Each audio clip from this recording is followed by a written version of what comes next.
누구지? 네, 잠시만요. 아, 전화 주셨었죠? 들어오세요. 저희 사무실에 민박집 설계를 맡긴 건축주 수피아님입니다. 미팅 후에 같이 현장에 가보기로 했는데요. 이 조랭이떡 모양의 땅에 민박집이 들어서게 됩니다. 보통 설계를 시작하기 전에 현장을 미리 방문해서 현장의 상황을 체크하는데요. 산 중턱에 위치해서 앞쪽으로는 바다가 펼쳐지고 뒤쪽에는 숲이 있는 한적한 분위기의 땅이고요.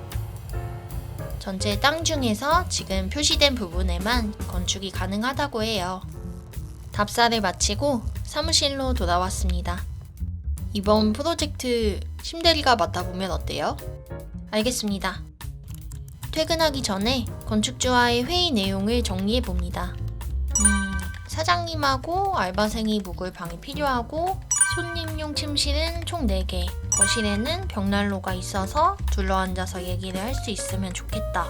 창문이 커서 시원시원하게 밖이 잘 보이면 좋겠고 또 방 안에서 나무 한 그루가 보이는 정원이 있으면 좋겠다.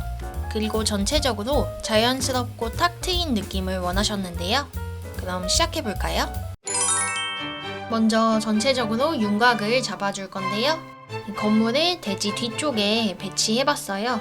이 땅의 앞쪽이 낚시터와 통하는 길이기도 하고 바다 쪽으로 뷰를 활짝 열어줘야 하기 때문이고요.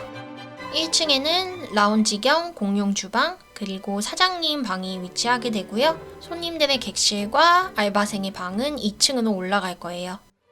건축주가 시원하고 탁 트인 공간을 선호하기 때문에 1층의 라운지는 직사각형으로 된 하나의 공간으로 만들어 봤고요. 사장님의 방은 보다 사적인 공간이기 때문에 라운지에서 한 켜 더 들어가서 안쪽에 배치해 봤습니다. 2층의 객실은 양 사이드에 가장 큰 방 2개가 위치하게 되고요. 2인용 객실 2개는 앞쪽 가운데에 알바생의 방은 그 반대쪽에 위치하게 될 거예요. 한 건물 안에 있는 객실이지만 마치 독채와 같은 느낌이 나도록 외부 공간을 통해서 방으로 진입하게 하고 또 방마다 테라스를 줄 거예요. 이 외부 공간으로 된 복도와 테라스가 방의 덩어리들과 교차되면서 덩어리들이 띄엄띄엄 하나씩 놓인 것 같은 형태를 만들어 볼 거고요. 사장님의 방은 생활 공간이기 때문에 객실보다는 조금 더 폐쇄적으로 만들어 줄 거고요. 그래서 요청하신 나무 한 그루가 있는 정원도 담으로 둘러싸인 정적인 정원으로 만들어 줄 거예요.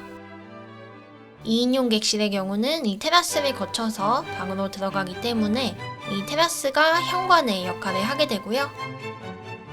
이제 전체적으로 레이아웃을 잡아볼게요. 이 집의 인테리어는 건축주분께서 직접 하기로 하셨기 때문에 저는 큰 가구의 위치와 물 쓰는 공간의 레이아웃만 잡아보도록 할게요. 1층의 라운지의 경우는 탁 트인 공간을 원하셨기 때문에 구조적으로 필요한 부분을 제외하고는 모두 창으로 만들어줄 거고요. 2층의 객실도 건축주가 직접 인테리어를 할 수 있도록 침대의 위치만 잡아주었고요. 화장실의 경우는 여러 명이 동시에 사용할 수 있도록 공간을 분리시켜서 만들어 보았어요.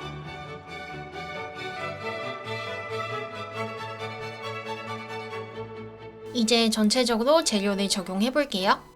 2층의 방들은 굉장히 덩어리감이 강하기 때문에 그 느낌을 조금 더 강조할 수 있도록 노출 콘크리트를 사용해 줄 거고요. 이 방과 방 사이의 테라스와 복도는 이 방의 덩어리와 더욱더 대비를 이루게 하기 위해서 조금 더 어둡고 거친 재료를 사용해 줄 거예요. 1층의 경우는 2층에 비해서 상대적으로 부드럽고 안정적인 석재 타일을 이용해 봤고요. 내부는 건축주가 직접 꾸밀 수 있도록 백색의 기본 스타일로 만들어 봤어요.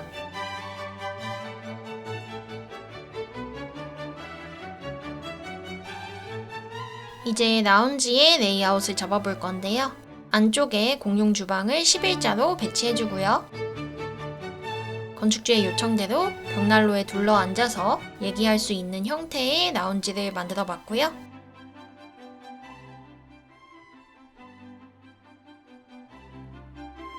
조명 같은 경우도 건축주가 인테리어를 할 때 직접 달 수 있도록 저는 가장 기본적으로만 해놓았고요.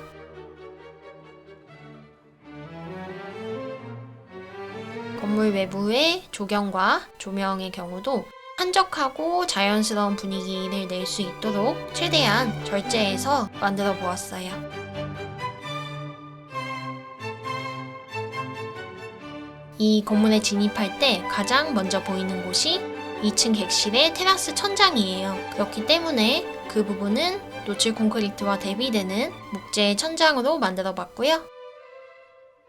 라운지 역시 공간에 조금 더 깊이감을 줄 수 있도록 목재 루버를 설치해 봤습니다.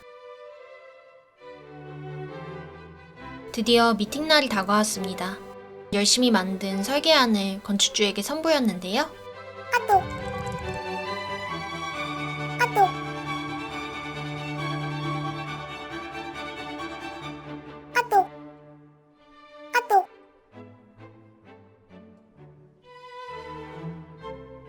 건축주의 요청대로 화장실을 줄이고 또 2인용 방 2개를 하나의 방으로 만들어 볼 건데요.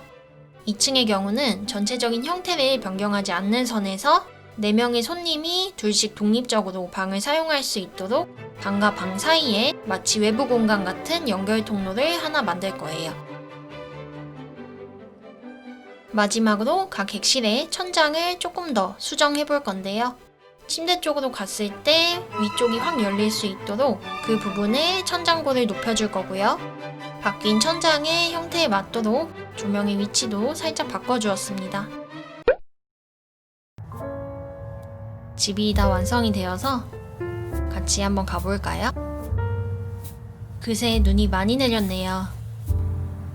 숲속에 4개의 콘크리트 덩어리들이 떠있는 것처럼 보이도록 만들어 봤고요. 안으로 한번 가볼까요?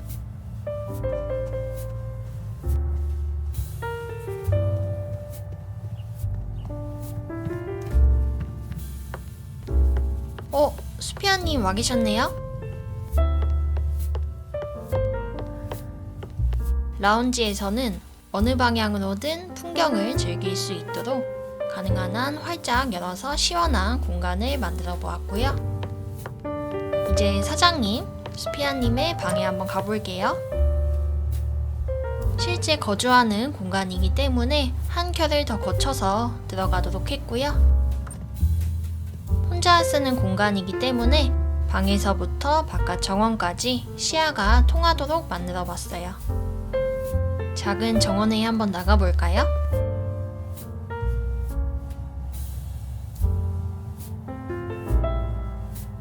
이제 2층으로 한번 가볼게요. 밖으로 나가서 계단을 따라 올라갑니다.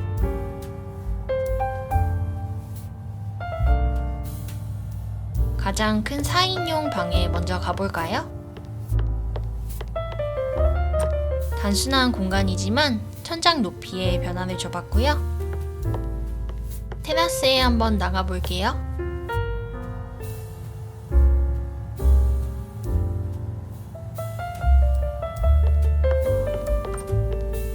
욕실에서는 목욕을 하면서 바깥 풍경을 볼 수 있도록 만들어 봤고요. 다른 방에 한번 가볼까요?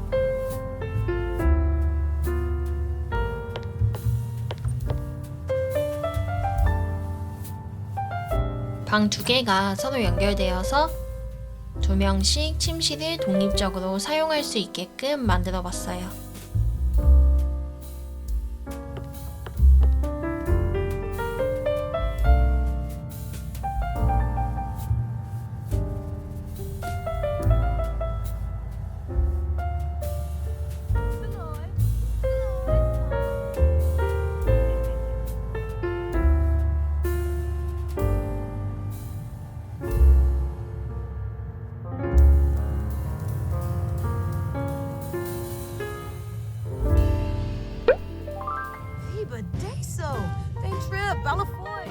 아, 영상 끝났구나.